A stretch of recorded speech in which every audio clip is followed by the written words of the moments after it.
오늘은 구원의 길이라는 제목으로 하나님의 말씀 전파하도록 하겠습니다. 오늘 본문의 말씀은 예수께서 갈릴리 지방에서 예루살렘으로 내려가실 때 일어난 사건을 다루고 있습니다. 특히 시기적으로는 예수님의 갈릴리 사역의 말기에 있은 일이기 때문에 예수님의 십자가 사건과 근접한 그런 시기에 있었다고 볼 수 있습니다. 그런 면에서 주님께서는 이후부터는 좀 더 구원에 관한 강한 메시지를 주시고, 그리고 본인의 사역의 중요성들에서 강조하고 계신 것을 볼 수 있습니다. 자, 오늘 본문 51절 말씀을 우리 다시 한번 읽어보도록 하겠습니다. 51절입니다. 시작. 예수께서 승천하실 기약이 차감해 예루살렘을 향하여 올라가기로 굳게 결심하시고 했어요. 오늘 51절 말씀을 보니까 다른 복음서에는 등장하지 않는 특별한 용어가 나오는 것을 보게 됩니다. 보니까 무슨 말이 나와요? 승천이란 말이 나옵니다. 승천. 사실 예수님의 승천 사건은 그분의 고난과 십자가의 죽으심 그리고 부활을 연결시키는 주님의 사역의 완성을 의미하는 것입니다. 오늘 복음서의 저자인 누가는 바로 예수님이 온전히 이루신 구원의 사역이라는 차원에서 오늘 본문을 바라보고 있는 거예요. 그래서 이제 승천이라고 하는 말을 쓴 겁니다. 바로 구원의 길을 위해서 모든 고난도 이겨내신 주님의 마음을 표현하고자 한 것이죠. 그래서 51절 하반부에 보니까 예루살렘을 향하여 올라가기로 어떻게 하셨다고 그랬어요? 굳게 결심하시고, 주님께서는 이제 구원에 관한 확실한 그런 이 소망을 가지고 또한 결심을 갖고 나아갔다, 그것을 얘기하고 있는 거죠. 구원을 향한 하나님의 열심에 대해서 이야기하고 있는 겁니다.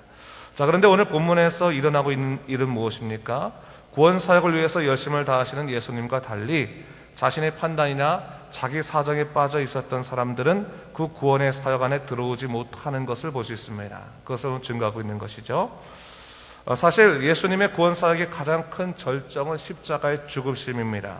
주님께서는 우리의 죄를 사하시기 위해서 자신의 죄가 무엇인지도 모르는 어리석은 사람들을 위해서 십자가를 지셨습니다.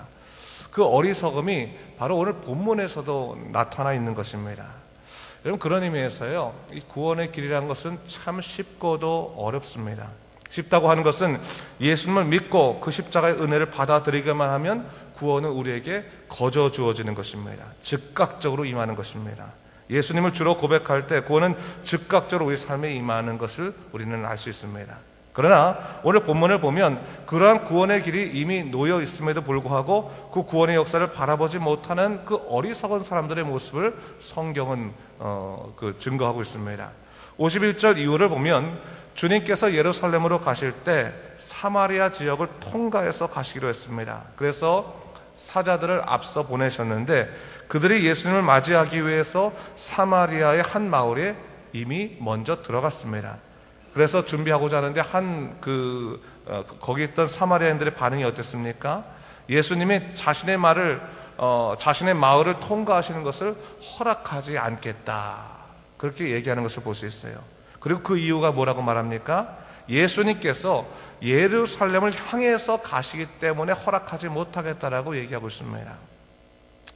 본문의 정황상 그들이 예수님을 영접하지 않은 이유가 그들의 마을이 예수님의 여행길의 종착지가 아니라, 목적지가 아니라 통과지였기 때문에 그랬다라는 것을 얘기하고 있는 겁니다. 한마디로 자신의 기대와 맞지 아니하는 주님의 모습에 대해서는 인정할 수 없습니다. 나를 향한 주님은 인정할 수 있으나 나를 그냥 지나치는 주님은 내가 용납할 수 없습니다 라고 이야기하는 것과 똑같습니다. 사실 이미 당시에 예수님께서는요, 사마리아 사람들도 모두 다 인식할 만큼 큰 역사를 이룬 분이었어요. 그 오병이어 사건은 이미 전 유대에 다 그냥 퍼져 있었던 아주 놀라운 사건이었습니다. 그렇기 때문에 예수님이 거하는 곳에는 수많은 무리들이 다 모였습니다. 그러기에 주님께서 사마리아만을 목적으로 해서 간다 그러면 이 사마리아 사람들이 예수님을 거부할 이유가 별로 없는 거예요. 사실은 너무 큰 역사를 일으키신 사람이었기 때문에 그래요. 그런데 그들이 주님을 영접하지 않았던 이유가 주님이 그들을 보기 위해서 자신의 마을을 찾는 것이 아니라 그들의 원수의 본거지라 할 수 있는 예루살렘에 가시기 위해서 자신의 마을을 통과하고자 했을 때는 용납하지 못하겠다는 거예요. 그거는 받아들이지 못하겠습니다 라고 하는 거죠. 여러분, 어떤 마음이 그들의 마음을 강팍하게 만든 것입니까? 사실 이것이 영적인 시기심일 수도 있고 실망이나 분노일 수도 있고 반항일 수도 있고 또 영적인 무지일 수도 있습니다. 그러나 그것이 무엇이었던 간에 그들이 주님의 뜻을 받아들이려 하지 않고 자신만의 생각으로 주님의 길을 막았다라는 사실을 성경은 증거하고 있는 것입니다. 근데 여러분, 예수님께서 예루살렘에 가신 이유는 뭡니까?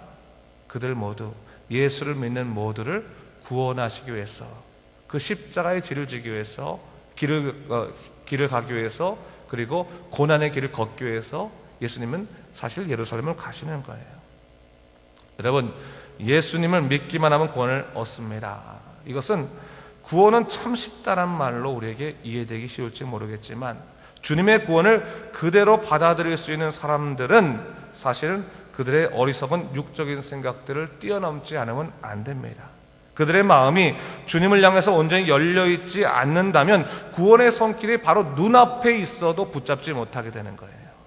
마치 예수님께서 마지막 골고다 언덕에서 십자가에 돌아가실 때 두 강도가 마지막에 있었습니다. 한 강도는 주님께서 하늘나라 가실 때 나를 좀 생각하소서 해서 주님께 구원받는 백성이 되었지만, 다른 한 명은 구원의 손길이 바로 앞에 있었음에도 불구하고 예수님을 원망하고 죽은, 비방하고 죽은, 그래서 멸망당한 사람이 되지 않았습니까? 정말로 어떻게 보면 구원받은 이 강도는, 구원받은 이 죄인은 정말 자기의 죄를 고백하고 주님을 청하니까 바로 마지막에도 구원이 즉각적으로 그에게 임하게 되었지만, 마지막 인생 기회에서 주님의 손길을 외면하고 뿌리친 이 사람은 구원을 얻지 못하는 사람이 되었다라는 것을 성경은 얘기하고 있습니다. 자, 오늘 본문을 보면 바로 그러한 과정 가운데서 한 사람이 주님을 따르겠다고 하는 것을 볼 수 있죠. 58절 말씀인데 같이 한번 읽어볼까요? 58절 말씀을 함께 읽겠습니다. 시작. 예수께서 이르시되 여우도 굴이 있고 공중의 새도 집이 있으되 인자는 머리 둘 곳이 없도다 하시고 했어요. 그런 과정 가운데서 한 사람이 주님, 내가 주님을 따르겠습니다 라고 얘기했는데 주님께서는 바로 이 말씀을 하시는 거예요. 여우도 굴이 있고 공중의 새도 집이 있으되 인자는 머리 둘 곳이 없다, 이렇게 말씀하셨습니다. 이 말씀은 구원의 역사를 위해서 나아가시는 주님의 길이 결코 평탄치 않다, 결코 쉽지 않다는 것을 주님 스스로가 드러내시는 겁니다. 그러면서 뭘 얘기하고 있는 것입니까? 그 구원의 길을 따라갈 제자들의 마음가짐도 동시에 얘기하고 있는 것이죠. 하나님 나라를 붙들기 위해서 굳건한 믿음의 자세가 있어야 된다, 그것이 우리에게 필요하다는 것을 얘기하고 있는 것입니다. 그러면서 본문의 정황이 계속 이어지고 있죠. 또 한 사람이 말하되 주님, 제가 주님을 따르겠습니다. 그런 하나의 조건이 있는데, 지금 내가 해야 될 일이 있는데 내가 먼저 가서 내 아버지를 장사하고 올 수 있도록 조금 허락해 주십시오 라고 요청을 하게 되는 것이죠. 그리고 또 한 사람은 뭘 얘기합니까? 내 가족과 작별 인사를 하고 돌아올 수 있도록 좀 허락해 주십시오, 그런 얘기를 합니다. 근데 오늘 주님께서는 사실 단호하게 그들의 요청에 대해서 응답하지 않고 계신 것을 볼 수 있습니다. 뭐라고 말씀하십니까? 이 장사를, 내 아버지를 장사하게 허락해달라는 사람에게는 죽은 자들로 자기의 죽은 자를 장사하게 하고 너는 가서 하나님 나라를 전파하라, 이렇게 말씀하시고, 자기 가족과 작별을 하게 해달라고 하는 사람에게는 손에 쟁기를 잡고 뒤를 돌아보는 자는 하나님 나라에 합당하지 않다라고 말씀해 주셨습니다. 사실 인간의 마음을 너무나 잘 아시는 예수님께서 이렇게 매정하게 말씀하실 필요가 있었을까라는 생각이 들지만, 여러분, 이 말씀은요, 어떤 상황에 대한 응답을 얘기하는 것이 아니라 구원의 길을 걷는 자들의 삶의 태도, 믿음의 결단들에 대해서 얘기하고 있는 거예요. 뭘 얘기하고 있는 것입니까? 하나님이 인생의 가장 먼저이시라는 거예요. 하나님이 모든 일에 먼저이시다, 그것을 얘기하고 있는 거예요. 하나님이 두 번째가 되고 세 번째가 되는 사람에게는 구원의 길을 걷다가도 놓칠 수 있다, 매 순간 하나님을 놓치지 말고 그분이 우선되는 삶을 살아야 된다라고 얘기하고 있는 것입니다. 여러분, 제가 목회하다 보면 분명히 주님 만나서 귀한 믿음 생활하는 사람들이 있는데, 근데 그들 중에서 가끔 세상의 유혹과 삶의 고난이 닥쳤을 때 넘어져서 주님 떠나는 사람들이 있어요. 그런 사람 볼 때 참 마음이 아픕니다. 옛날에 칼빈이, 칼뱅이라고 하는 이제 종교개혁자가 그런 사람들을 바라보게 되면서, 어떤 사람들은 보니까 정말로 세상 속에서 정말 영적인 기회가 없었는데 하나님이 그를 딱 붙잡아서 그에게 영적인 기회를 허락하시고, 어떤 사람은 믿음 생활 잘하다가도 탁 넘어질 보면서 이 칼뱅이 생각하기를 사람의 운명이라고 하는 것이 정해져 있는 것이 아닐까. 그래서 뭘 얘기했습니까? 구원받을 사람과 구원받지 못할 사람이 나눠져 있는 것이 아닌가. 그래서 예정론을 주장하기도 했어요. 물론 오늘날에는 그 예정론을 그대로 받아들이지는 않지만 사실은 그런 면이 있다는 거예요. 어떤 사람에겐 구원의 길이 정말 가까워 보이는 사람이 있고, 또 어떤 사람에겐 구원의 길이 너무 멀어 보이는 사람이 있다는 거예요.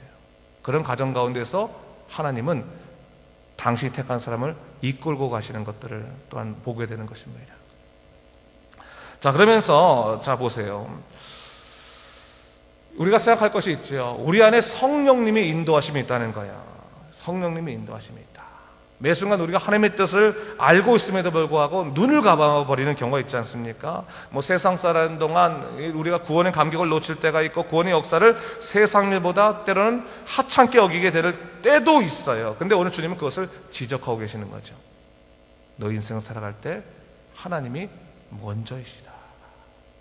잊지 마라. 매 순간 하나님이 먼저이시다. 하나님이 먼저이시라고 하는 생각들을 놓치지 않는다면 믿음 가운데 우리가 성령께서 우리를 이끌어 가시는 것에 항상 순종하며 반응할 수 있게 되는 거예요. 하나님이 우리를 이끄실 때 아멘 하며 반응할 수 있는 것 중에 하나가 바로 우리가 항상 하나님의 일에 관심을 갖고 하나님이 먼저 된 그러한 삶을 살아갈 때 가능한 것이다라는 것을 얘기하고 있는 것이죠.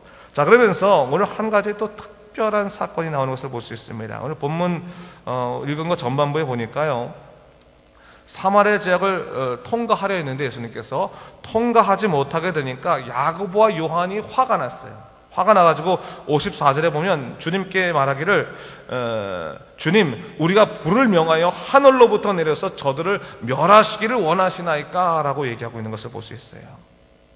그들은 마치 이것을 주님을 위한 것이라고 말하고 있는 것이지만 주님의 생각이 아니라 자기 자신의 생각이었을 뿐이라는 것을 얘기하고 있습니다. 여러분, 구원의 길에 있어서 또 하나의 방해물들이 있을 수가 있는데 이것이 뭡니까? 믿음이란 이름으로 행해지는 자기 교만적인 행동이 있을 수 있다는 거예요. 마치 주님을 원한다고 말하면서 주님의 생각이 아니라 자기 생각대로 주님의 생각을 대체하려고 하는 그런 자기 교만적인 생각들이 때로는 주님의 길을 막을 수도 있다는 것입니다. 55절을 보니까 뭐라고 말하고 있습니까? 예수님께서요, 예수께서 돌아보시고 뭐라고 했다고요? 꾸짖으시고. 예수님도 어떻게 해요? 꾸짖으셨다. 그것을 얘기하고 있는 거예요. 꾸짖으신다. 우리가 구원의 백성을 살아갈 때, 성령의 이끌리심을 살아갈 때 항상 우리 자신을 내려놓고 겸손히 살아가야 될 이유가 여기 있는 것입니다. 때로는 내가 살아나면, 자아가 살아나면 주님보다 내가 더 앞장서게 되는 거예요. 주님보다 내가 앞서게 되는 거예요. 열심히 있는 것처럼 보이는데 사실 주님의 열심으로 일하는 것이 아니라 자기 열심으로 일할 때가 적지 않습니다. 그렇기 때문에 매 순간 여러분, 우리가 제자라는 것이 있지만, 제자는 뭐예요? 스승을 따라가는 사람이 제자. 스승의 마음을 읽는 사람이 제자인 겁니다.